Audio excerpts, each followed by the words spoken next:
thewellnesscouch.com, streaming wellness into your lives. This is Up for a Chat with Cindy O'Meara, Karen Smith, and Kim Morrison.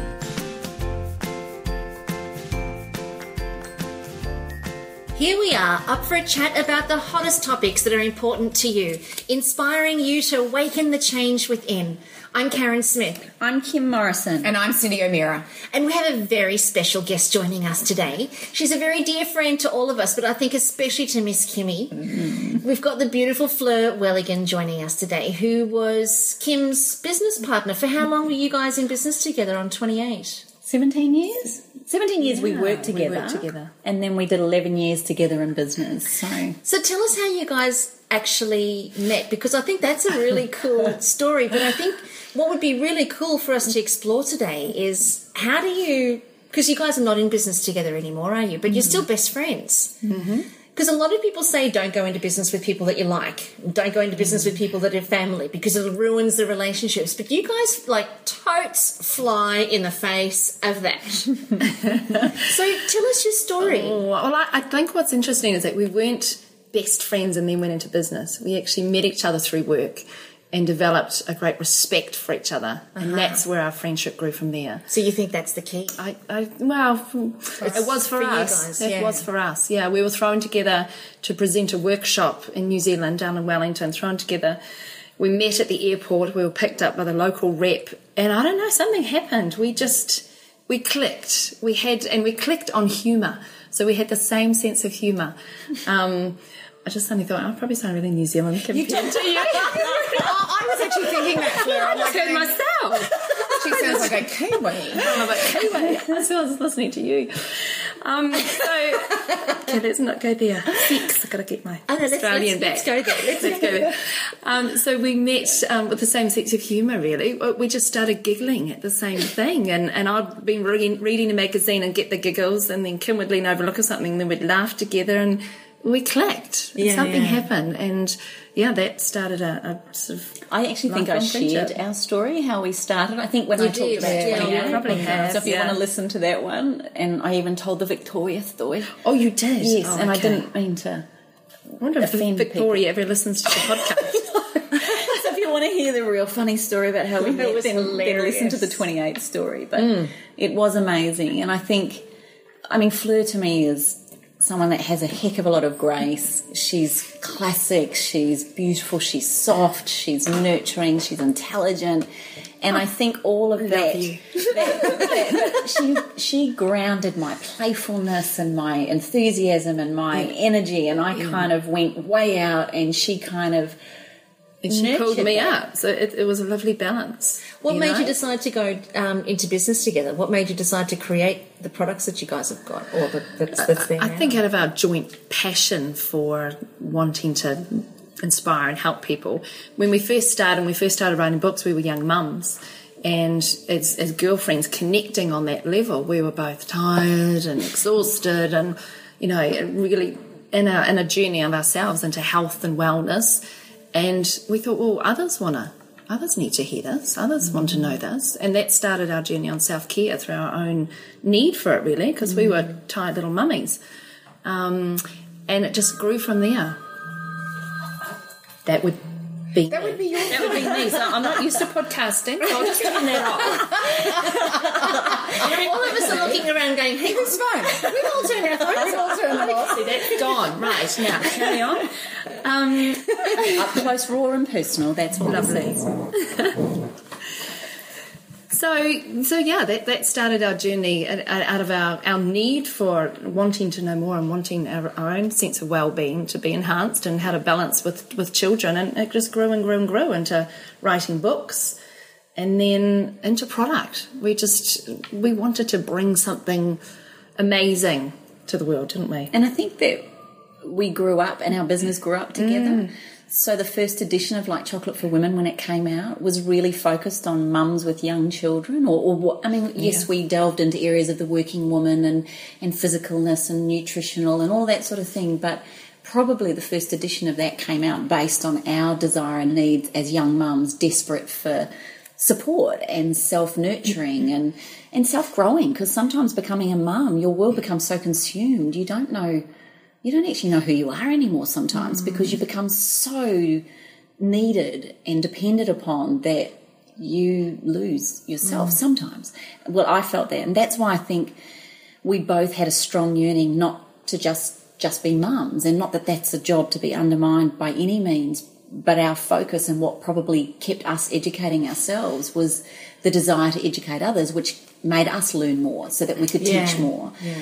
So I think, and then what's interesting, when we brought out the second edition of Like Chocolate for Women, our kids were both around the 10, 11 year age and pre-teens. So then we noticed we brought in more information around that. And now we're both right in the throes of teenagehood, and what we're both learning and discovering, not that we've got another book with that, but it's actually very appropriate. But what I've noticed is even the information we taught with young babies is just as relevant today as it is with teenagers. We're just learning as teenage parents. You just got to be a bit smarter. Oh, yeah. It's like intellectual parenting rather than the physical getting up in the middle of the night type parenting. Yeah. It's more sort of strategy. Like going to war. No, it's not. No, it's not, because they're all gorgeous. But it's more, it's a little bit more intellectual and emotional parenting. Yeah, and understanding those needs as they're growing. But I think you're right, the point you made at the beginning for us. I mean, we've both grown, and we've both gone through massive struggles individually, and the business really, we thrived on it with each other. But then when there became a point in the business relationship, or particularly personally, where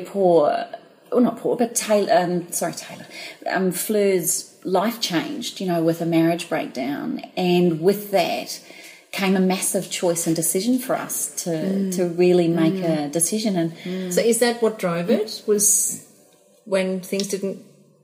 So when your marriage broke down, that's what drove the dissolution of the partnership? It did really, because it I had to make some big decisions of where I needed to live and where I needed to live with my children, and we couldn't run the same business hands-on, because we're very hands-on. We couldn't run that in two separate countries, I had to make the decision to step away, and Kim to take the lead with that. That must have been massive for you. Do you remember sitting in the driveway?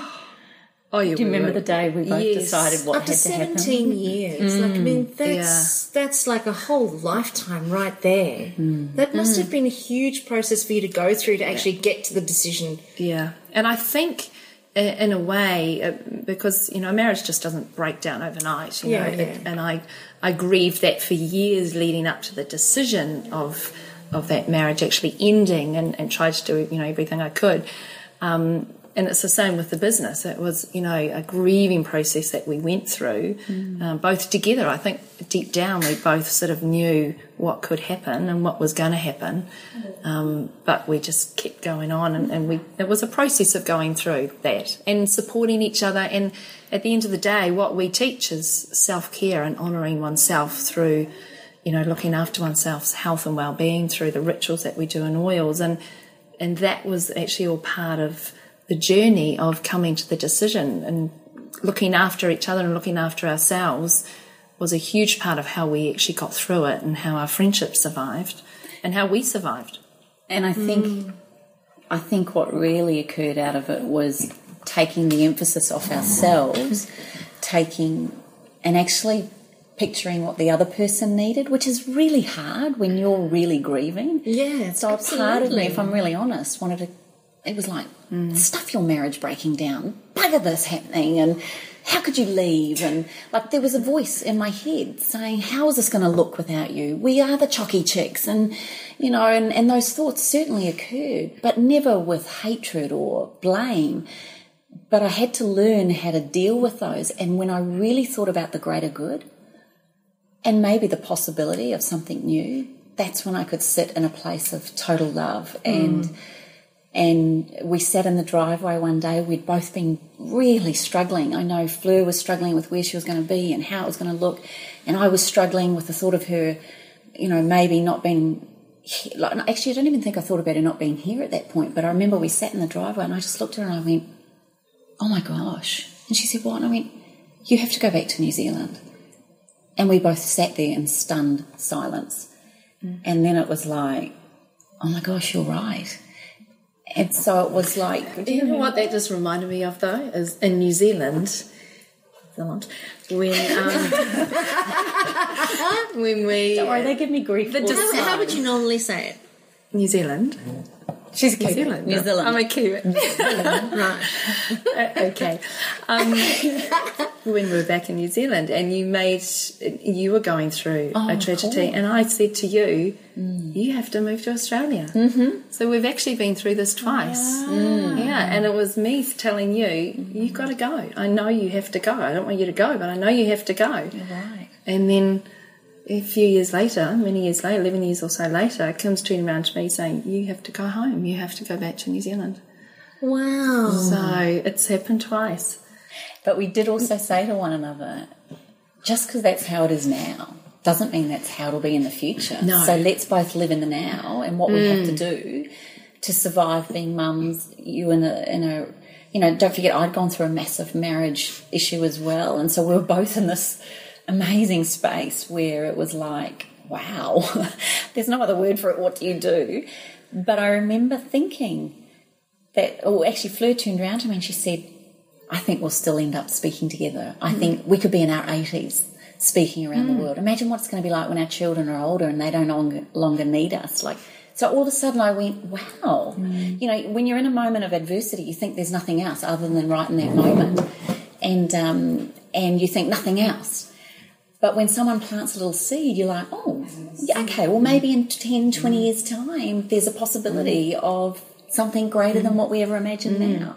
The greatest gift Fleur gave me was the blessing to grow the business into what we'd always imagined it to be. And maybe the greatest gift I could give her in that moment was my blessing to do what she needed to do. And that to me is grace. That's total love. That's not selfish. Oh, yeah, it's like completely unconditional. And I think it's that part that most partnerships, when they do dissolve, there's that, well, you didn't do this and you didn't do that and I didn't get this and I didn't get that. There's that whole push and pull mentality is to... But with you two girls, it wasn't that at all. And I even saw it. I think everybody witnessed it. It was just this beautiful... And I can't even say parting of the ways because you're still incredibly in each other's lives and you're very present still. But in terms of the business, it was just a beautiful cascade of events that brought, obviously, like Chocolate for Women to where, and 28 to where it is now. But it also, I also remember watching a change occur for you, Kim, because it was almost like a gloves are off now, you know, like I've got to make this work. I've got to be in boots and all now, you know, like it's, and you were always like that, but that became a very singular focus of yours. What was that like for you? I just remember in that moment of thinking, in honour of Fleur. Yeah, right. In honour of what we had started together and in honour of what she'd given me to spark the starting of that really made me go, I want to do this for her. Wow. We've got tears, people. We've got tears. Tears. Oh, that was always going to happen, though, wasn't it? Yeah, the tears. I do. Yeah. But to watch I take my hat off to Kim because I don't think anyone, I don't know anyone with as much drive and energy and passion and enthusiasm as this woman. And so I knew that she would sort of blossom in her own space. And we blossomed together, but I knew that she would blossom. And like I said, TV, I see huge with Kim. She's got that, you know, potential to take it anywhere. And it's incredibly proud to be able to say that I was a part of that and look where it's now, look what she's done with it now. How beautiful you are. So there has been no... What do you think? None of that underlying tension. I don't know. What do you think the qualities are that you two brought to this relationship that has made it so magnificent that you can talk about each other and be in tears? Well, I think honesty is a big thing with us. It's just, and sometimes it hurts, and we know that it's going to hurt, but we have to be honest about how we feel. I think, like Kim said before, we've also grown up together, you know, from before children and having children and going through stress and financial stress and marriage stress, and we've sort of, it's like a sisterhood. We've grown up, and there's that connection. Do you know what also helped is that we both were learning the same things at the same time. So the love of aromatherapy brought us together. But it was in those very early stages we actually got introduced to the personality work, and we realised that we were complete opposites. So, right. and in that, what happened was a real respect for each other's differences and not making each other wrong. And my gosh, if you can get that work, if you can understand that we're different, not wrong, and that we all come from a different place. And if you can find it in yourself to see that through another person's eyes and the way they see the world, it's empowering and liberating, because you realise they're not out to get you. They're just seeing it in a different way. So where I would be going, oh my gosh, we could do this, bright shiny object, we can go here. Fleur would go, how? And I'd go, oh yeah, I forgot about that. You know, I forgot about that. I forgot about the planning, you know. And just give me the what. Somebody else can work out the how. Yeah, and that really worked well with us. And in our marriages and in our children rearing and all of that, we've realised those differences are quite significant, but never out to get you. And I think that's something. And Fleur has this amazing way, honestly, just to be in her presence. She is very grounding. So she... You know, you say it's amazing that a relationship can part, or a business relationship can part, but it only parts beautifully when the two parties are willing. So one of you can be incredibly beautiful, and I think if you can stay in that space no matter what, but if the other one's not willing to participate in that, then you have to accept that that's the way they're going to view the world. But to come from a place of forgiveness, empathy and love is very powerful. When the two of you do it, it's magic. Just like when a relationship comes together with that respect, to separate or part in that respect is just as loving. There's no difference. And if you understand there's such a soul connection, that distance and miles and contracts on paper and all of that is all incidental. That's the humanness of it. But from a spiritual soul level, you can't write a contract on how to respect one another. You can't write a program on how to part.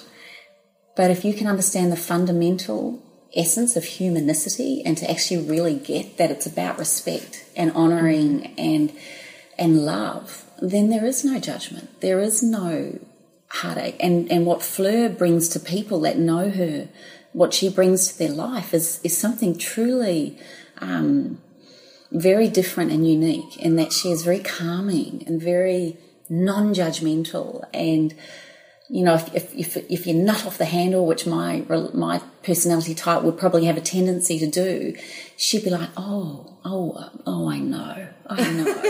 It was like this old wise spirit just listening. You know, she wasn't fixing it, she was just listening. And sometimes that's what my type needs. And then when she would feel very down or very maybe challenged, she knew that my playfulness and my laughter and humour would help her bring that out. So maybe what we've learnt from one another is that you need these different people in your life. Creates balance. Yeah, absolutely. I love girlfriends. Yeah, you need psychologists when you've got girlfriends. Who did? Yeah. I have my psychology meeting every week. You know, for a chat. Same. And probably that's why, Fleur, this has become so popular, because us three get a chance to express. Yeah. It's as if you're here. Yeah. It's as if all of our girlfriends are sitting in this room with us. But yeah, we're very blessed, and we don't take it for granted. And you know what, we can go months without even talking to each other. And then there's a text or a phone call somewhere in there, but and all of a sudden it's like, oh my God, there she is. Yeah. Oh, and by the way, and we just carry on where we left off. But I think what you said before with the personalities is so true. It's honouring and accepting that the other person's seeing it in their way. Yeah. And that's not wrong, it's just different. So that would have been quite challenging for you, being your personality type. So what are you, playful and peaceful? Yeah, peaceful, precise. And playful, choleric. Okay, and powerful. So how was it for you working with somebody like Kim? Inspiring. Exhausting. Let's be honest.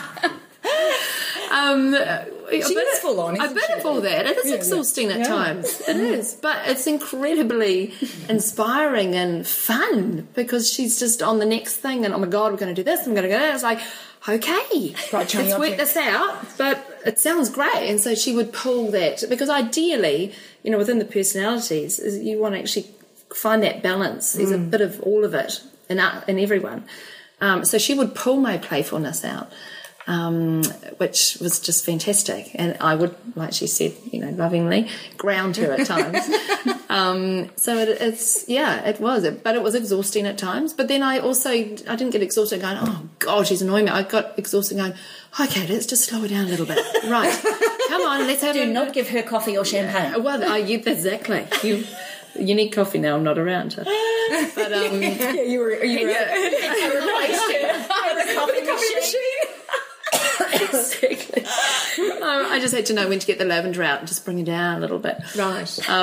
But incredibly exciting and inspiring. She's a very inspiring, and she still does. She inspires everyone who comes in contact with her. And if you're lucky enough to hear and see her speak, you'll see it in action too, with her body boosting, and she's physically and mentally stimulating. I think that was the other thing that really, when we would speak together on stage, and often, as many of us, the three of us will know when we're speaking, and when Fleur and I would speak, we had this amazing, pretty much like the three of us on stage, there's just this interwoven respect for one another on stage. When each of us holds the court, there's that genuine admiring of one another and learning and listening to one another. And people would say that to us. They'd say they'd watch us speaking, and I've heard them say it about all of us, the way you all revere one another and listen to one another. It's incredibly inspiring to watch even that respect for another human being.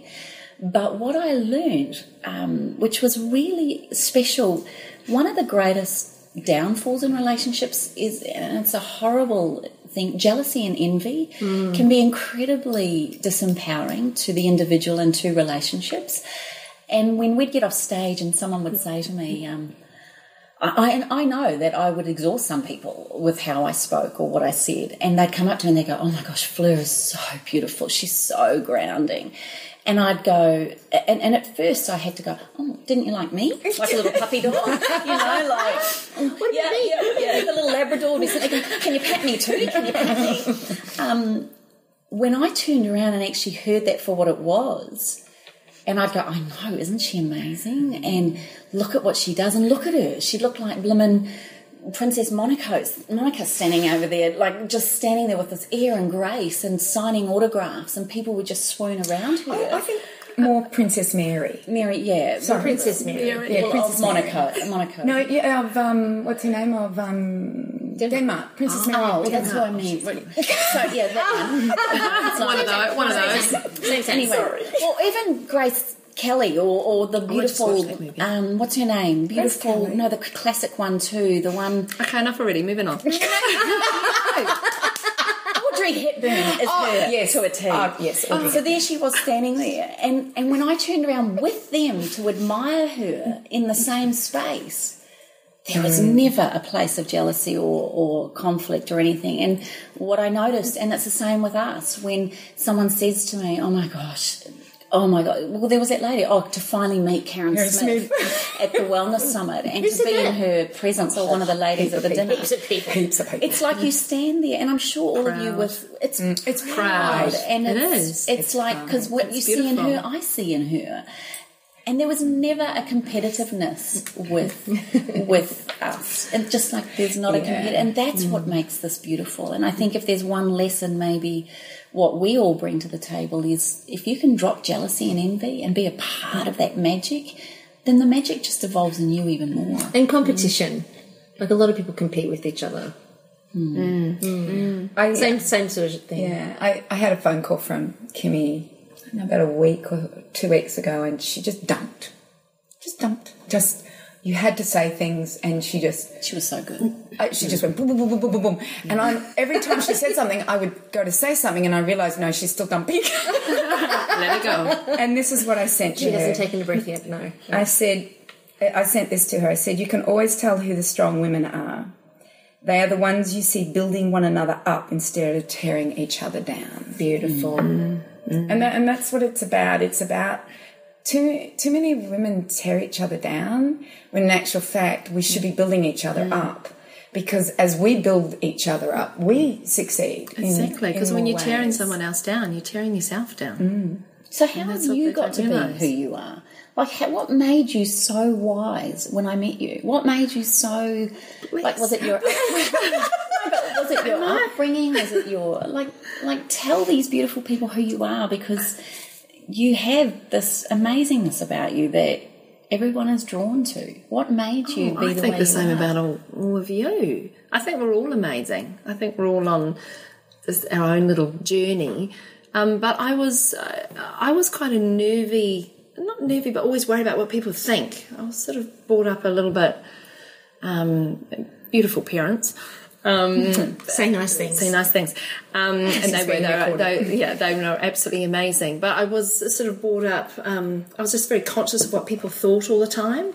And I started probably on my own spiritual or self-care journey through my teens when I went on a live stream course like the forum, started through something like that, and then just went on and I was searching at that age. And I think 18, 19, my parents went through a separate or divorce through my teens, and I did rebirthing, and I did also went into macrobiotics and studied macrobiotics. I went all to these quite sort of extreme things that my family thought I was nuts.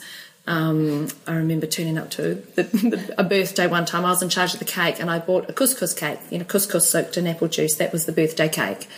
And my family just thought I'd lost it. Sake. And we were at the park, and they ended up all throwing their cake to the ducks, and the ducks wouldn't even eat it. So I never forget that. Horrible. Yeah. The ducks wouldn't even eat it.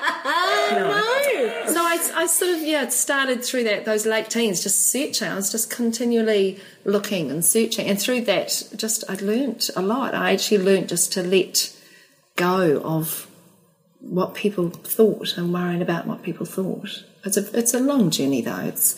It's a journey of a lifetime, really, isn't it? Yeah. What you go through. So I mean, it's absolutely beautiful that you say that. The grace and how did you get so wise? I don't feel as if I'm wise as such as I'm just open to learn, and I feel really blessed to have been in contact with the most amazing women like yourselves, and I'm still learning. And I just feel so grateful that I have this awareness to learn and to want to know more and to acknowledge where I'm at. In a new relationship now, another girlfriend said to me, Lisa, she said, just treat anyone that comes into your life as an honoured guest. And that's how I feel at the moment. And I just feel beautiful. As if anyone now who's in my life, I think, it's such an honoured guest. I'm so grateful to have them in my lives at the moment. And That's beautiful. And do we get rid of, and this is a horrible thing to say, but do we then remove people from our lives that are not honoured guests? Is everybody an honoured guest, or do we remove people from our lives that are not honouring us as honoured guests? Yeah, I think you do move away. You gently move away from that energy. That's why she left. You gently... That was a loaded question. She said that. Oh, what a Look at you. What a time. Oh, don't you hug me in this room right now. I was actually being serious. I actually was being serious. You put it all together. I just looked at her and she was just like, I don't know. Oh, you're tough. I haven't moved away at all. No, you haven't moved away from this one at all. Yeah. But yeah, Physically, she may have. there is but that, like Kim said before, that doesn't how far away you are. It doesn't matter. You haven't moved away. I'm still just as connected to Kim on a soul level and girlfriend level as I ever was. It doesn't, and that's what's so beautiful. It doesn't matter.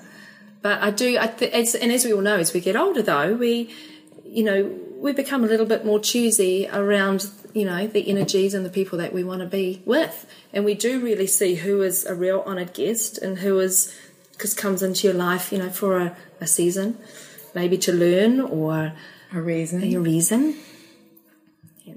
So yeah, it's it's just neat to be in that space where you can actually understand where you're going and where you've been and why you've been there. Nothing's ever a mistake. How do you coach yourself? What are the things that you say when you're going through a challenging time, or like how do you get through the challenges that you're faced with? What do you do? A big thing for me is I just know that everything happens for a reason, and sometimes I have no idea what that reason is, and I'm thinking, and I hand it over. I hand it over a lot. I have a real spiritual belief, that I'm being guided and that I'm being looked after, and I will just go, I have no bloody idea what is happening here, but you need to guide me because, I'm feeling out of my depth. So, and I ask for guidance all the time. And then physically, I know I need to look after myself. So I eat really well, exercise, I nurture myself when I'm going through a hard time. I had a massage last night, which was amazing, absolutely amazing. And I just love being in that. I really feel really proud of myself, and I'm nurturing myself, that space of honouring oneself, which we always talk about. But it's just honouring. It really is. It's interesting that you said that you just give it to the universe. And I was away with all of our family together, and we'd been at a wedding. And my daughter and I, my oldest daughter and I, we got back from the wedding, and I was ready to go to sleep, but not her. She got a cup of tea. She gave me a cup of tea, and she gave herself a cup of tea, and she sits on the bed, and I'm laying there. And she says to me, "Mummy, I need to talk to you." And she still calls me Mummy. She's 23, and she still calls me Mummy. I said, "What do you need to talk about?" She said, "Well, I'm thinking about taking a year off university, and the reason I want to take it off is that there's this boy, and he lives in Canada, and I want to go and see if this is for me." And so we talked about the pros and cons. And then I said to her, as we always do, I said, "Honey, I want you to give it to the universe. I want you to stop thinking about it. Let the universe make the decision for you." 24 hours later, I said to her, "Honey, have you been thinking about your decision about whether to leave university for a year or not?" And she went, "Decision's made, Mum." I went, "Why, what happened?" "He's going out with another girl." Oh my God. Quite a strong decision. Yeah. Wow. And it was just to go out on a date. But she went, "Well, if he's prepared to do that, then he's not prepared to take a year off his life for me. Yeah. Why should I take a year off?" So she said, "Decision's made," and that was the end of that. Don't you love it? And she found that out in 24 hours? In 24 hours. Love it. But, I gave her the book E Squared. Yeah. I did give her that book, and so she knew what I was talking about. Yeah. Have you seen there's a new one out, E Cubed? Oh, no. Oh. Yeah. Shut the front door. Oh, I've got to get that one. Yes, you do. Oh, gosh, I'm going to be downloading it now. E Cubed by Pam Grau. Correctamundo, Pam Grau. Oh, my gosh. And it's about releasing stuff, because you can't sort it out in your own mind. So hassle through it in your own mind, then give it away. Yeah. And let the universe make the decision, because it is quite wise. Yeah. And try not to judge. It's so easy to judge. And as I was mentioning before, we were talking before the podcast, people just do what they do with the knowledge that they have, and that's all they can do. And so when you actually really understand that, you stop judging people and going, "Well, they should have done that, and that's not fair, and I wish they'd done that." And every single relationship, even our kids, they're doing what they can do with the knowledge that they have. And that's how I find it easy to forgive people. I think forgiveness is a huge thing, and I forgive for them, but I mainly forgive for me, because I don't want to hold on to that crap. I don't want to. I don't want to live with it. So I forgive you and let you live. If that's how you want to live your life, who am I to say that you should live in any other way? That's your choice.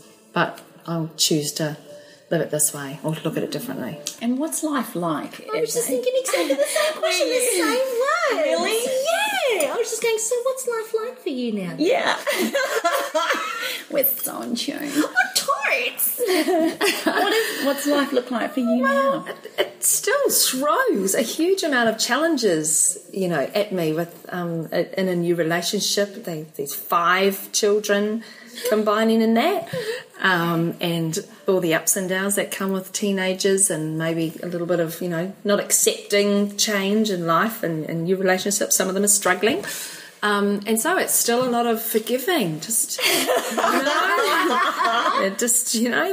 all they know. And so just letting them come to that. It's still back, and I have to do and honour me and look after me and treat, these people in my life as honoured guests, but still do what I need to do to make me happy. So it's great. It's exciting. I mean, I'm back with family. And obviously a new love.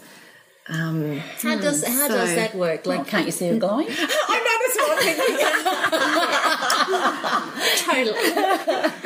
Totally. So there's your kids and his kids. How's that all going? And how do you manage that dynamic? Because, I know when my parents separated and my parents both got new partners, us three kids really struggled to accept the new partner. And I remember that too. We ever did. To have been that too at 15, and it happened to me with my parents, and I remember those feelings.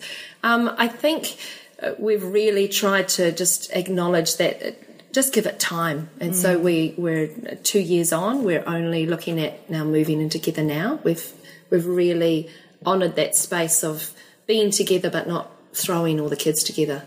Their kids each having us, on their own for that long. To the point where it's got to the point where some of the kids now go, well, why aren't we just living together? Why aren't we all together? So it's actually them leading it rather than us saying, this is what we're going to do.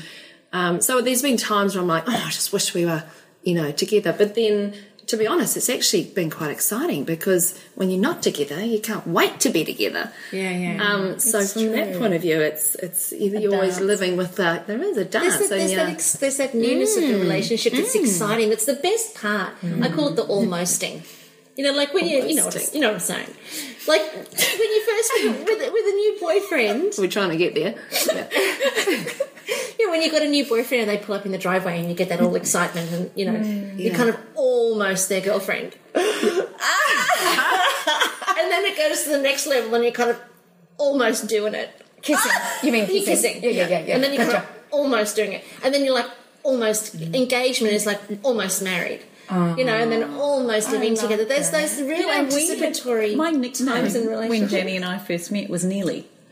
I'm nearly his girlfriend. I'm nearly his wife. I'm nearly a mother. And two of these other kids of another couple in the cricket team would go, "Where's Nearly?" So it was like the same. Nearly, I think it's the most exciting times. Yeah. So you'd be like, for the last 2 years, we're almost a real couple. Almost living together. Almost a step family. Almost the Brady Bunch. Almost the Brady Bunch. But it's acknowledging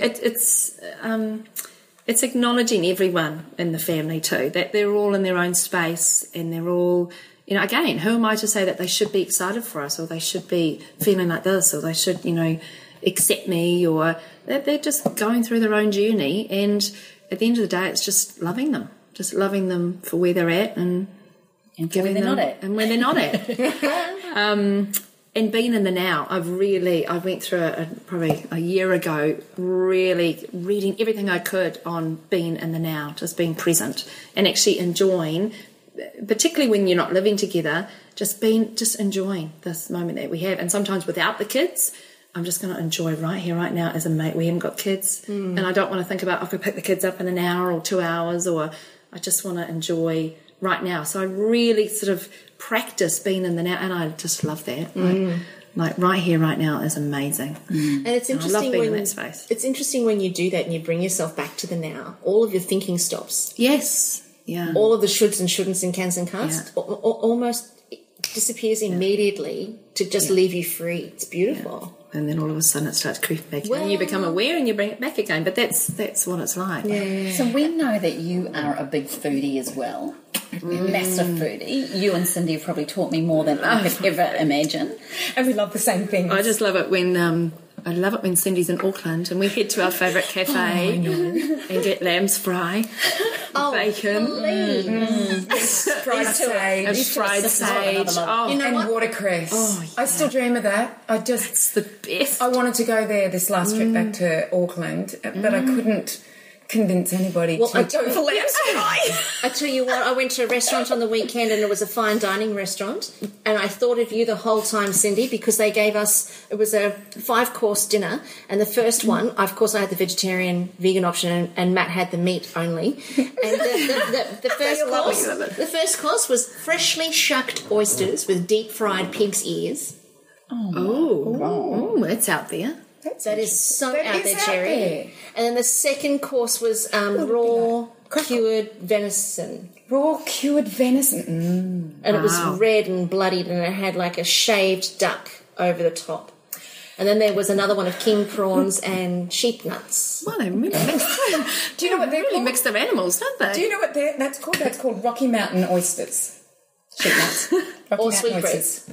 Oh, no, I'd never heard of them sweetbreads. They call them sweetbreads. Kim's trying to get her breath. My husband calls them Rocky Mountain oysters. It's not civilised people. sweetbread. It is not civilised people. So I want to get back to this though. I want to know that from macrobiotic days. Yeah, from macrobiotic days through to now, what is your philosophy around food? I mean, the way you treat your children when any of them get run down or not, or however you're like Cindy, but I think you're even more ritualistic in what you do around the food. So just tell these people what you do as far as food. What's your basic rules around food? It's been quite a journey because I go from macrobiotic. I was married to a vegetarian husband. I sort of went through all these different phases, and I've come to find what's right for me, and that is following like a paleo style. I mean, I'm not strict. Probably am actually compared to a lot of people. Take that one out. Take that one out. That actually suits me. I'm not great on sugar. It's all about gut health for me. I actually realised that gut health was my major thing for years. Major thing for years. And and looking at people around me, I can see that gut health affects, from depression point of view, from emotional, it's just everything. And so when I realised that for me, I realised sugar was a problem, and therefore I quickly realised that grain was a problem too. And when I went off all the sugar and the grain, even limiting my fruit, and really focused on massive amounts of vegetables and good proteins, and all your good oils, etc., my gut healed. I don't have the bloated, I don't have the gurgles, I don't have all that nervous tension, nervous energy I had in my stomach. It was like I had nervous butterflies all the time, and that's gone. That's all completely gone. So I'm very much into fermenting and bone broths, and honestly, only a few days ago, we're twins. Only a few days ago, you'll laugh because Craig, I had the bone broth going, and I had it going for 2-3 days, bubbling away. And every time I walked past, I'd go, "Oh my God, look at it! Look at it! I smell it!" And he's like, "I've never known anyone to get so excited about, stuff bubbling on the stove." I get so excited because to me that's like love. This is why I love my family and your own body and my own body. It's just pure love. Bone broth is love. I'm with you. We have ours going 24 hours a day now.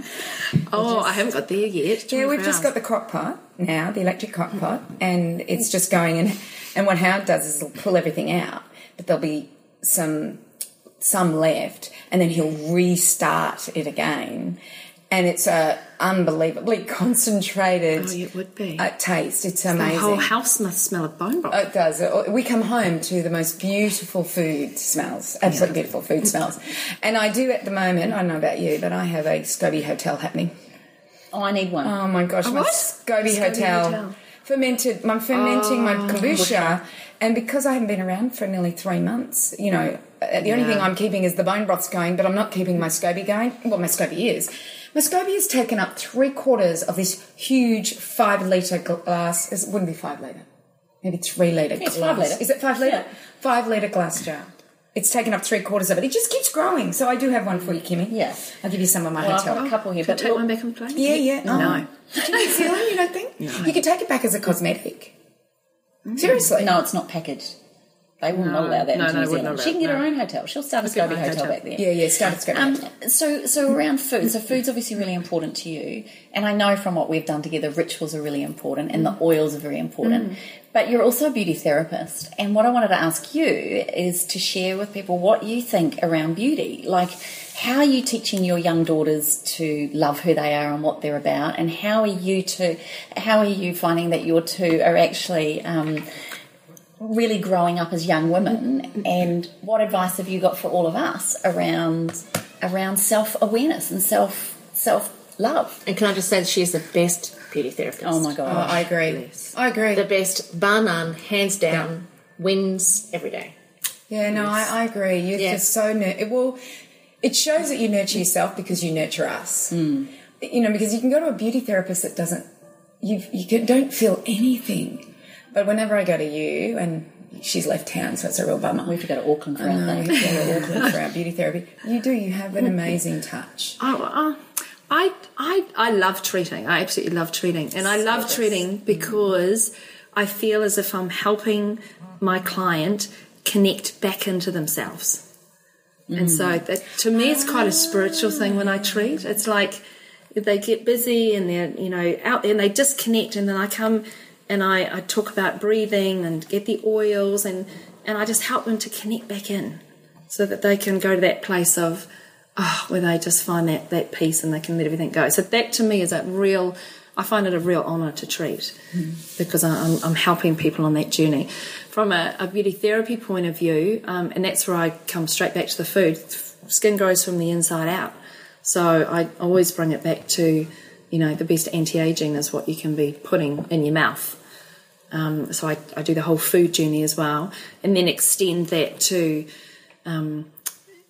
nurturing and nourishing ourselves through nature from the outside. And our chemical-free message, which we've always had, is, sings true, and getting close to nature. The same with the food. What goes on your skin should be what you put in your mouth. So it's nourishing the body from the inside and out, but it's a balance, The other thing too is stress.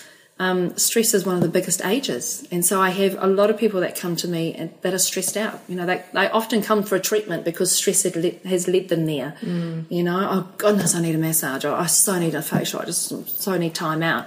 So stress has led them to me, and that's where again I feel really privileged that I can sort of open their eyes to the big picture, as it were. So you didn't happen to bring all of your goodies with you, did you? Well, they're all here. They're all in Kim's bathroom. Right, you are. So next time I come over, I'll just set up a little bed and... Oh, honey, we've got a clinic just about to open. Oh, yeah. Yes. Well, I'm thinking, how about now? Come back regularly. I mean, I don't know. Come back regularly. I teach now. So I teach at a spa college. I teach 3 days a week, and I have 19 to 30-year-olds that often have no idea on... They just come to the school, to learn about beauty therapy, don't necessarily, understand the bigger picture. So I get really excited. I expose them to everything from food, and we do recipes. We create recipe books, and I do a whole thing on stress. We sit in class sometimes and we're tapping, and I'm sure some of them are like, there's teachers out there. I think you'd be an amazing teacher, actually. Yeah, absolutely. Because you are exposing them to more than just, okay, this is the massage that we do, or these are the things that we use. But you're an actual teacher. Because you're creating the experience. Yeah, because some people just, I don't know if it's called teaching or what it is, but they're just doing the basics. But I think as teachers, we need to explore all avenues of help. Yeah, absolutely. Yeah. Yeah, Oh, and I'd it's love the to be. same with beauty. So it's the same with everything. So for our Kiwi listeners or anyone in Auckland, what's the name of your business? Vitality, Health and Beauty. Is it a website or just... It's a website, yeah. So tell us, give yourself an unbelievable plug. So it's like all the W's, as I heard Karen say before. Vitality, Health and Beauty, long written, beauty.co.nz. So I treat just 2 days a week, and I absolutely love seeing clients. And we'll do everything from, we look at the big picture. So when someone comes, for beauty, we look at the whole picture. What are you eating? What's your stress like? Breathing. I love getting people to breathe when they're with me. So through the treatment, I talk about breathing, and that's where the oils are fantastic, because getting them to take 3 deep breaths, not only the breath which settles the nervous system and oxygenates, but the breathing in healing oils. So it's I'm doing what I love doing, which is such a privilege. You encompass everything holistically. You talk about nutrition, you talk about the breath, you talk spirit, you talk rituals. What would you say are the fundamental top things that we should do to look after our skin?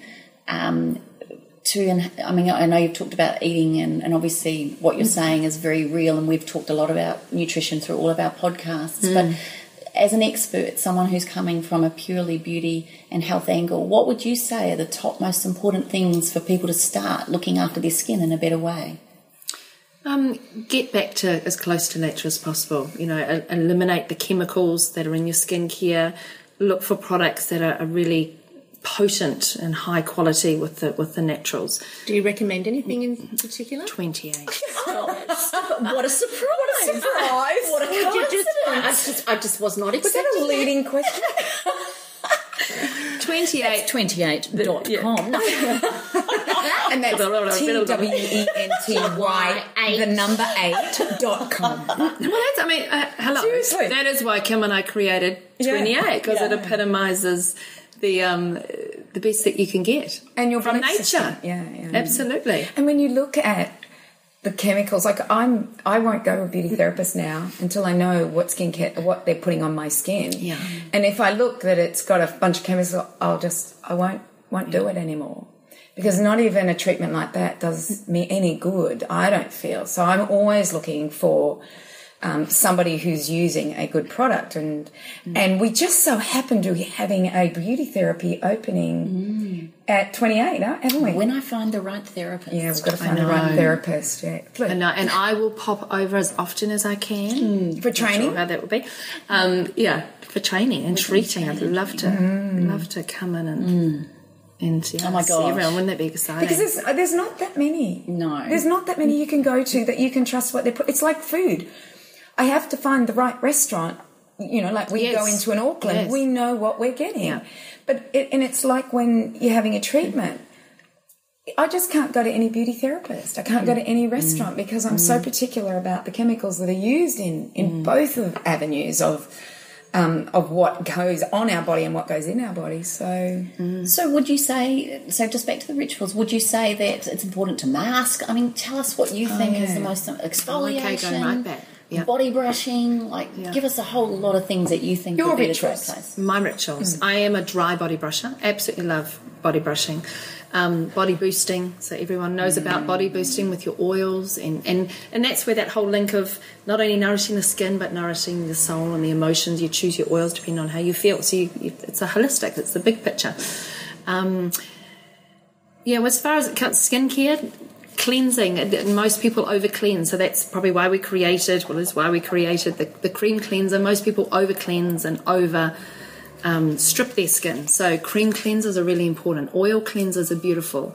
Compressing is beautiful. Your foaming cleansers and all those harsh scrubs, etc., all they do is, you might feel squeaky clean and lovely when you do it, but it puts the skin out of balance. And over cleansing the skin, you dehydrate the skin. And when you dehydrate the skin, then you create a whole, what we call reactive seborrhea. So the skin goes into overload, trying to rebalance itself and pump out as much oil as possible to rebalance. And that's where you get a whole reactive side happening. So the more gentle you are to your skin, the better. And using natural products. So cleansing's important. If you're going to exfoliate, I always recommend clay, because that's nature's way of beautifully exfoliating the skin. It absorbs any excess oils. The consistency of it very slightly refines the skin, so it's beautifully exfoliating. And when the clay dries and then you rinse off, it just captures all the dead skin cells and rinses off easily. Oils, our serums are just beautiful, because even the ritual of massaging the serum into the skin is beautiful. But the serums are so important to our skin is made up of essential fatty acids. They are the building blocks of our skin. So not only is it important to have essential fatty acids on the inside as your skin grows, that's why you want to get your good fats in your diet. but supported by good essential fatty acids on the outside with your serums, with your rosehip oil and avocados and all those beautiful oils. It supports the skin from both angles, so you've got the best nourishment and revitalising happening through that. Moisturising, again, natural, as natural as possible with our all the beautiful plant oils. Plant oils and nature is where all the healing is. I mean, as we know with our diet, it's back to plant. That's where their body heals, and exactly the same with the skin. Rich in antioxidants, rich in vitamins, it replenishes the skin. What do you think of the plant stem cells? I was reading, I don't know anything about it. I just came across it in a magazine the other day about how they're now able to extract the stem cells from plants and put those into cosmetics and creams and things. Oh, I haven't investigated it. Do you know anything about plant stem cells? No, I don't know. Shouldn't have brought that up until I'd done some research myself. I'll just do that. That would be really It sounds interesting. It could be interesting, but it also could be a fantastic marketing. Well, it could be, because that was my first it's thought. not so much what they put in; it's how it, what actually goes into the skin, or is it stabilised in it, to get it. Yeah, how do they get it out? And Yeah. is that in the oil? Is it already in the oil? So they're just bringing it out, and it's in. And I'm always very wary of things like that with food, as well as with vitamins and minerals. Yeah. The latest, more you greatest extract, vitamins and minerals. extract. Obviously, the more processes you're going to have to go through to get that. And we're learning that. You it's real worked food. for companies like the top skincare companies of the world. What were the brands you worked with? Tadashi. Clarins. No, I'm talking about the very... Oh, yeah, Guerlain. And So she worked with Guerlain and Alabache and all of Clarins. these.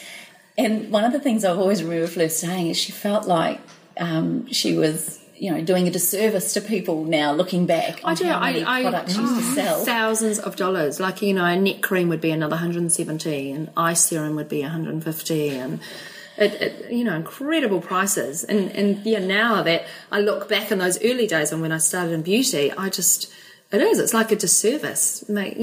People paying exorbitant prices for chemicals when they could be using, a plant-based product that would deliver much more nourishment and revitalising to the skin at a quarter, even less, of the price. So people do spend a lot of money in order to, look their best. Anti-aging, that's a big business, big business. But anti-aging, it's, again, it's all about the holistic picture. It's no point using, spending a fortune on these products, which aren't really doing anything anyway, if you're highly stressed out and you're not eating well. It's the big picture. So one of the things that I used to do with food is look at the ingredients of the food. If like this was back in the way in the early days. So let's take dog food. So I'd see a dog food that was $110 versus a dog food that was $60, and then I'd read all the ingredients and they'd be identical. So it was just a marketing ploy, different packaging. So I started to do the same before I met you guys with things that were marketed as something cheap versus something that was marketed at $170. And I'd go and read the packaging of it, and I'd realise they were identical. And often marketed by the same companies, just for different parts of the version market, or a more expensive version. Yeah, the pharmacy market, or the high end. How can they get away with that? David Jones market. That's what I don't. I don't get that. Is how do they get away with being the same manufacturers? But it's like anything. I guess it's in the food market. It's in the dog food market. It's in everything. How do I like to look for ethical and sustainable companies. And I know that 28 is an ethical and sustainable company, and I know, because I know Kim so well, and that's what I want to. I would like to support people like that, as opposed to supporting people who are just trying to dupe you. Yeah. I think that is probably a really good thing that everybody should start thinking about is what's the ethics and the sustainability of the company, and really look into them and understand who the parent company is, because often the parent company may be Monsanto or something, exactly. and you don't know who the trickle effect is. I think there's an app called, I don't know if it's just for food, but it could be for cosmetics as well, but it's called Buycott. Buycott. And it tells you the parents of the companies you're buying from. And I think it is cosmetics as well, isn't it? I think it is. Yeah. .com or It's an app. It's an app. Oh, it's an app, It's an is app. it? You just got to buy, as in you're going to buy something, COTT, C-O-T-T. Okay.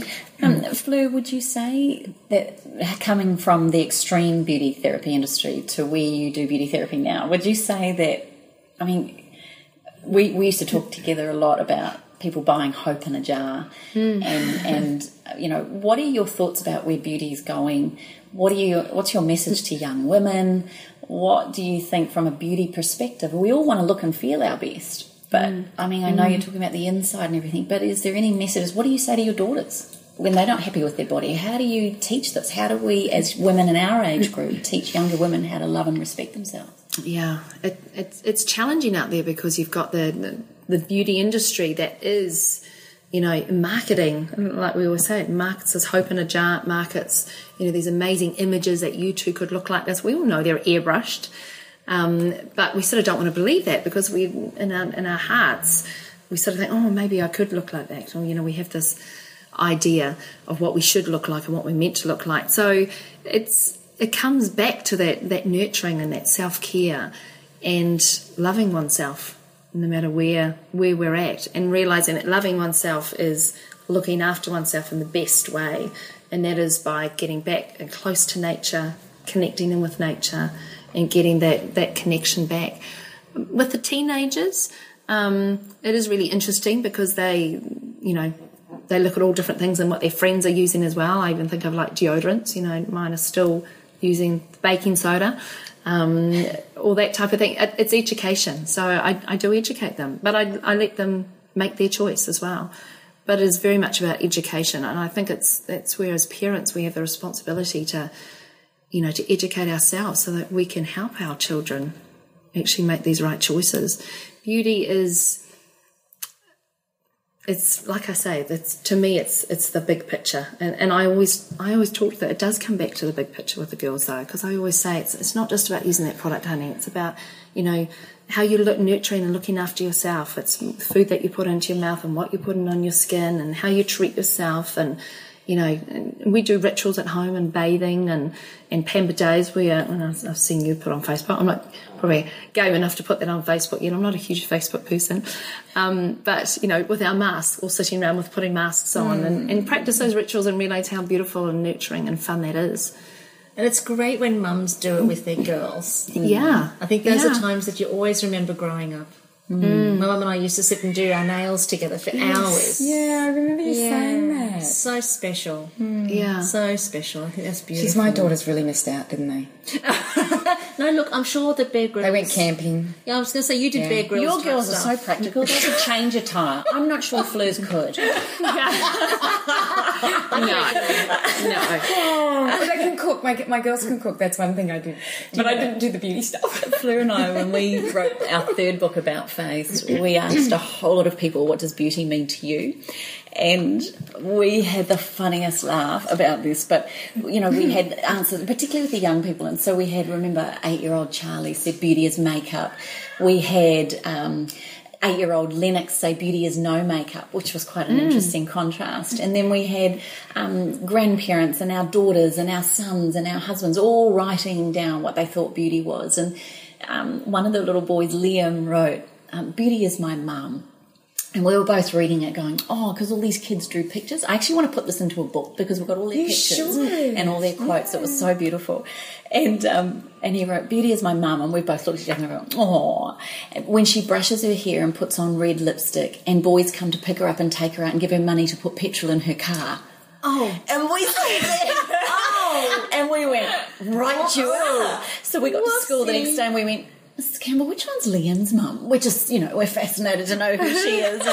And anyway, it was just amazing. I think it was a fairly innocent comment, but we're still to this day. It didn't make the book, that one. I'm sure. That's hilarious. But our absolute favourite was little Mia, who was 6, who said, beauty is being yourself, but with a sparkle. And that became the byline of 28. It still is the byline. We've trademarked it. sparkle, you know, that inner glow, that inner, that it doesn't matter about Did we age. get any money for that? Well, I don't even know who Mary is. No, I We know it's just knew- some little girl. Yeah. But I think that is so important. And these Listen to this podcast. this day and age, Every Mary particularly- emails us. My daughter's Mia.